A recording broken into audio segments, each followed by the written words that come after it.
Alright, we are back with an OP07 deck list. Now this is going to be Kaido, my former main. This was the first deck I ever played. I went to a locals one day. I'm like, okay, what is One Piece? OP01. And the guy's like, oh, you should play Kaido. It's really strong. So I started playing him, and it was so much fun. Kaido is my former and first main, and I wanted to make a deck list for him. So here we are. The consistency of we're going to claim the One Piece, the one cost, as well as a trigger to look for the top 5 cards for Animal Kingdom Pirates card is so good. This is what's been lacking since OP01. Now 7 or 6 sets later, we are here finally with the Searcher. Now this changes everything. I now have a consistent deck to play out my 10 drops to get my Onigashima. I can run 3 of these and feel so good because, back when I had to just like, oh, do I see Oni or do I don't? That's all it came down to. Now I have the ability to not only search for Onigashima, I can also, with Yamato on play, place all of the cards in your hands at the bottom of your deck in any order, then draw as many cards as placed. I can also shuffle for it. This gives me so much consistency, and I don't even worry about having 3 because I can just look for it so easily. Not to mention I have my Queen Searcher, which lets me draw 2 cards, -1 Dawn, I'm playing trash 1 card from my hand, which I can also trash if I have too many Onigashimas. This is such a consistent trio or quadro cards to find Onigashima. Not only that, oh my gosh, there's so much to talk about. Let's just dive deep into some of these other things. So I have 16 1K, so 1, 4, 8, 12, 16. And I also have 12 2Ks, 2, 4, 8, 12. Now, the reason why I do that is because I'm a 5 life leader, so I don't really need too many counters. Most of the time, I actually am aggressively attacking. So I have my Rush Queen, which gives me a little flexibility if I want to finish games, but also if I want to KO a character that's on the board. People don't really expect this, but with this new consistency and with the ability for me to ramp up so fast, I can KO characters really easily. Now this is good because sometimes I don't have what I need, or sometimes there's just the character bigger life. It's just a lot of ways this comes through, and it's just a flex card that I think people don't expect. Of course you could change it if you wanted to, but I like it so far. The Sasaki, I normally don't play it. I don't really worry about Dawn ramping as much anymore, especially because I need these 2K, so I'm mainly just the 2K. X-Drake 2K, but if they have 1 card in the hand and you're going for lethal, you can play X-Drake just to make sure they don't radical beam you or yada yada. Of course, it's just certain scenarios where you need to play X-Drake, not only for lethal, but just like certain turns where you have an idea what's in their hand, yada yada. Yamato helps me filter out my deck. I have too many ways to find Onigashima, which is perfect. Ulti just the 2K. Just the 2K. Not even there's no page 1 to summon, but it's just Animal Kingdom Pirates. And I think these are the only 3 2K for Animal Kingdom Pirates, and that's why I played it. Kaido, of course, as good as he always is. 4 is fine. I can consistently find him. I can Dawn ramp with Onigashima Island, so it feels good every time, and I can go for lethal. King, amazing against a lot of decks that just don't expect it. I mean, not don't expect it, but just aren't ready to play a purple Kaido. Because this is just KOs the 4 costs or less with -1 Dawn, and it's just really good. And plus, with my 9 cost, that lets me KO a 6 costs or less with Rush. I can clear boards really well with these 2 combinations. Queen, of course, great for filtering. I know he gets bottom decked by law, but because he has an on-play ability, it's still really good. Plus, if you're facing certain matchups, you can just always swing with him, which people don't expect as well. And if they swing at him, they're attacking a 6K instead of a 5K leader. Law, I initially put Zoro banish, actually. So the Zoro banish for yellow matchups because they have so many good triggers, or against black, yellow, Luffy because they're just not really as expectant of it. But Zoro, either the Zoro or the Law. Law comes clutch though because there's a lot of there's Yamatos, there's people who you just want blockers against, and not only that, it helps whittle down the other opponent's hand. So if they have 7 or more, They trash 2 cards from their hands. On play, -1 Dawn. Which I personally really like, especially as a purple player, just because it gives me more opportunities to get my attacks through, because I'm constantly swinging. And if they do this, if they're not expecting it, it's just such a good card to make sure you don't feel overwhelmed against like a Uta or someone who has just like so many cards in hand. So yeah, this is why the law is there, but you can always play Zoro if you're worried more about the yellow matchups.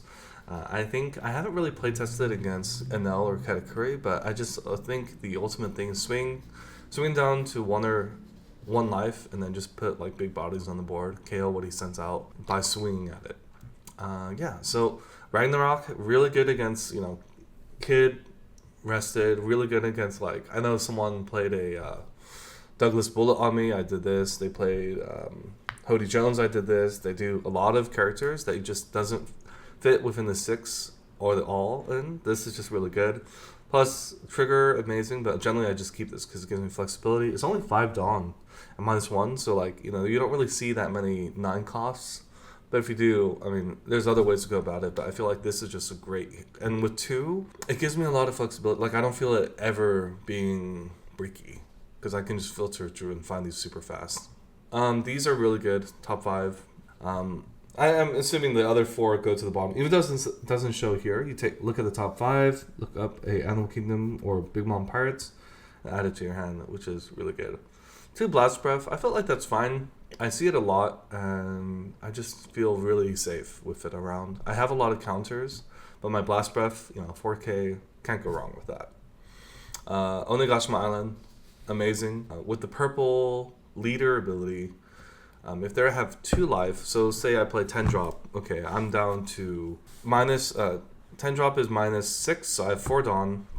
I use Onigashima Island at 5. Next turn I'm at 7 Dawn. I can attach all 7 to my Kaido, swing for 12k. They either take or they block or whatever, and then I use -7 Dawn to trash one of their life cards. So say they take at 2 life, they're at 1 life, I do -7, they're at 0 life, and I swing with the 12k. This combination was so prevalent back in OP01, but now that it's back, I think it's just super nice.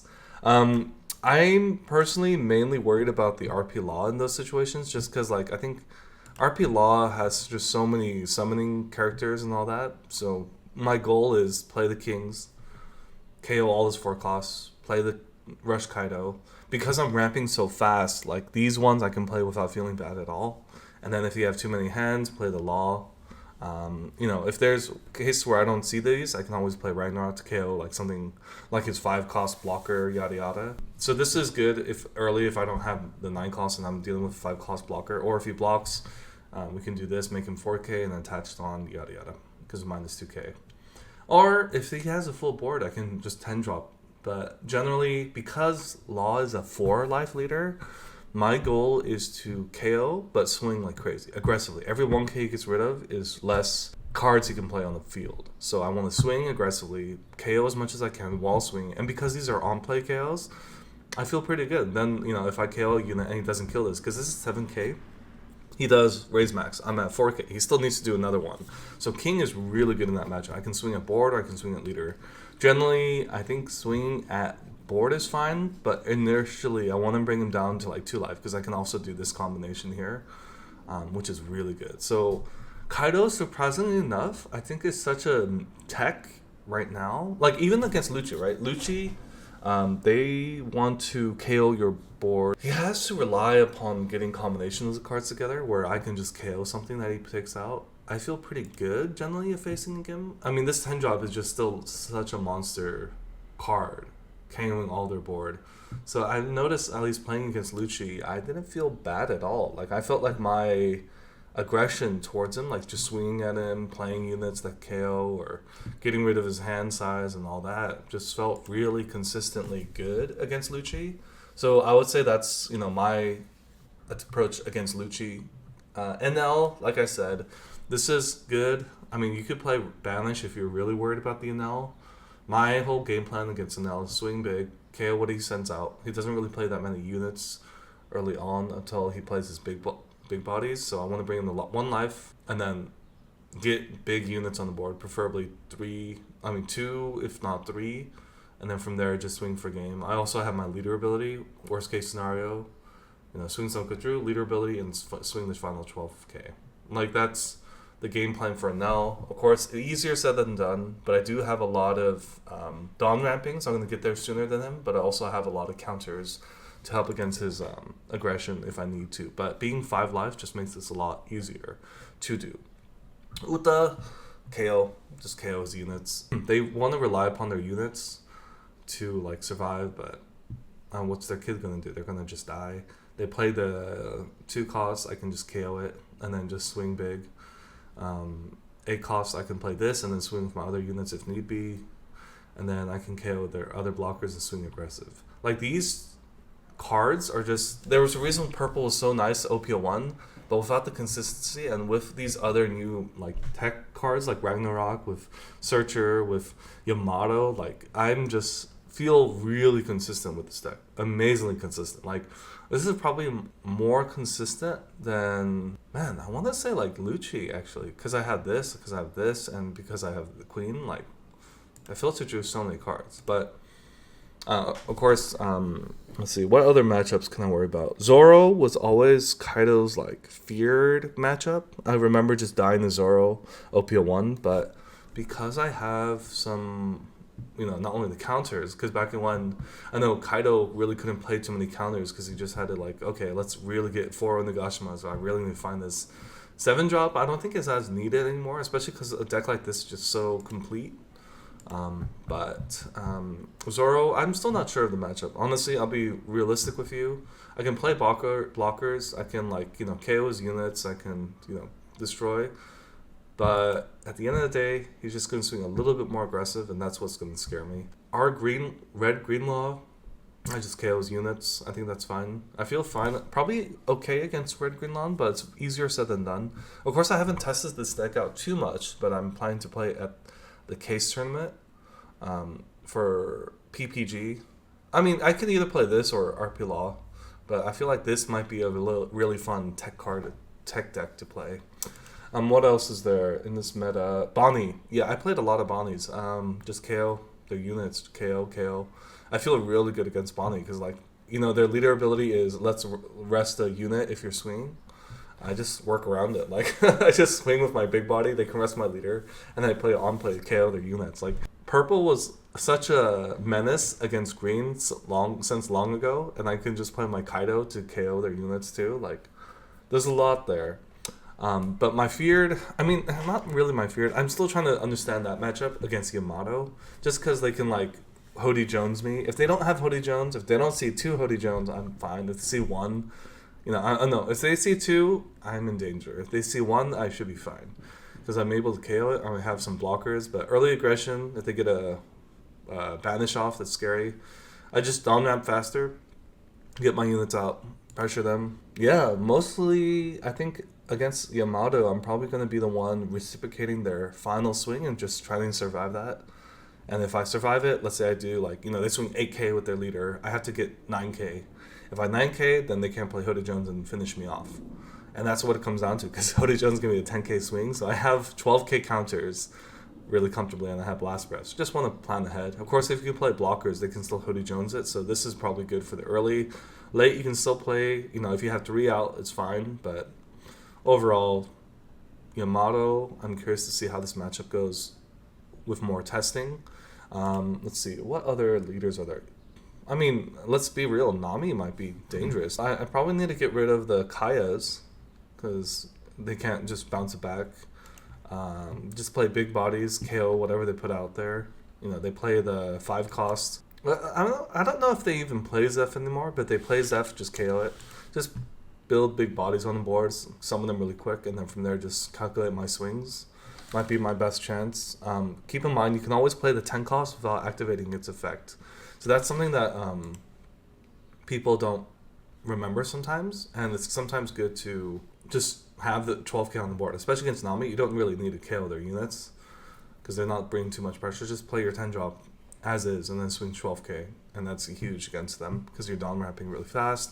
And some of your triggers, I think this one lets you dawn ramp on trigger. I don't know, you're pretty good. But of course, easier said than done. Whitebeard, really curious about that matchup. All in all, just KO their units if I can. This is going to be great against Whitebeard, and probably the reason why I keep it instead of the banished Zoro. But yeah, Whitebeard, just, you know, KO, counter, KO, discard, big body, KO, big body, counter, counter, counter. Dawn Ramp, like crazy. Last one, Dofi. I mean, not last one. I mean, there might be more matchups I need to look into, but right now, I mean, these are the main, probably the main ones. Dofi and Boa. I mean, they're gonna bounce. Let's say they bounce a 6 cost. King's fine. I mean, you're gonna place this counter. They might kill me just because they have the ability to bounce some of my bigger units or bottom deck them. But I think 10 drop's always gonna feel good. Just KO their whole unit. You probably want them to KO this guy, because this way at least I will be able to KO some of the characters off the board. This is probably going to be good against them. KO, you know, either Boa or some of their other big boss monsters to be able to survive. But I think just Dawn Ramping is just going to be the answer. I can also play these cards and like trash their cards, which would come in handy. But all in all, I think the blue matchups might be difficult, like Dofi if he's constantly summoning. I can try to KO some of them, but I don't know. This might be a little harder because you can just bottom deck me faster. Like even if I played a 10 drop bottom deck, 9 drop bottom deck, and he still has a Dawn left over. So we'll see. Even if they play 10 drop, actually 10 drop, then I play my 10 drop. Yeah, but these matchups will not be easy. I don't think the blue matchups will be easy, but I haven't tested it much yet. Is there any red? I mean, there's like Marco. 4 life leaders, I just aggressively swing, KO their units. Katakuri would be scary just because they can play their 10 drop, survive. They have 5 life, and if they summon something off trigger. So yeah, Katakuri. Yellow is probably one of my more feared matchups just because they can summon units for free and just swing more aggressively than I can. And some of their units are just outside of my range, like the 7 costs. I need to rely upon my Ragnarok, or the 10 drop, I need to rely upon my 10 drop Kaido. But I mean, overall, this is one of those for fun, let's see what I can do decks. Yellow, hopefully I dodge most of them, especially Anel, but Anel might even be easier for me than, I mean, no, actually no, because he plays this 10 drop, get a life. Yeah, Anel is probably the scariest matchup for me. And then, apart from Anel, then there's always RP Law, and there's always going to be some other decks. Of course, with Moria, OP07, there are other decks that might overshadow it, like RP Law, like Anel, but I still think Moria is still going to be out there. There are a lot more cards that come out for black that might be beneficial for it, such as the Tempest Kick, such as various other cards that still provide a lot of utility for black. Like there's Stussy, there's Sabo, which can KO a 5 cost or less, or up to 3 costs or less, so that can hit a lot of my targets. Tempest Kick definitely helps them get that minus reduction. So Moria is also going to be scary to deal with because they still have that consistency. They still have a lot of those other cards. Like I think Morgan's is slept on a little. This is such a good card, and I'll talk about it more in another video, but all in all, against Moria, what I probably want to do is I probably want to try to control board. He can pop my units, so whatever I play, even if it's a blocker, just swing at his life. Get him to a point where he has to summon a lot of characters. Of course, his 5 cost Sabo is going to be dangerous, especially with any black deck, but one of the benefits I had against Lucci was I would actually just swing so fast, so hard, that he would just have to block with his Sabo, or just wait for the rest of survivability moment, and then I play my 10 drop or 9 drop to KO it. Against Moria, you want to get to 10, like you want to get to your Dawn faster. Even if he plays his 8, if I have Kaido, I can punish it if he has a whole board without Sabo. If he plays a 8 drop without the Sabo, I can also go Ragnarok. Probably want to swing at his life and then let his characters swing at me or my rested units. That way I can just 10 drop and like clear the board and be in a better advantage. Yeah, I mean, Moria seems like it's going to be rough, especially with 5 life, but remember, if you bring him down to 2 and he doesn't have enough cards, you can always do this Kaido ability. And then with this Trafalgar Law, I'll bring his hand size down, which is going to be really beneficial as well. So that's one of the things I would do against Moria. But yeah, this is my deck list. I think it's consistent. It feels good, and I think it's just for nostalgia's sake. It's just a fun deck to play. Yeah, thanks for watching, and hopefully it works for you.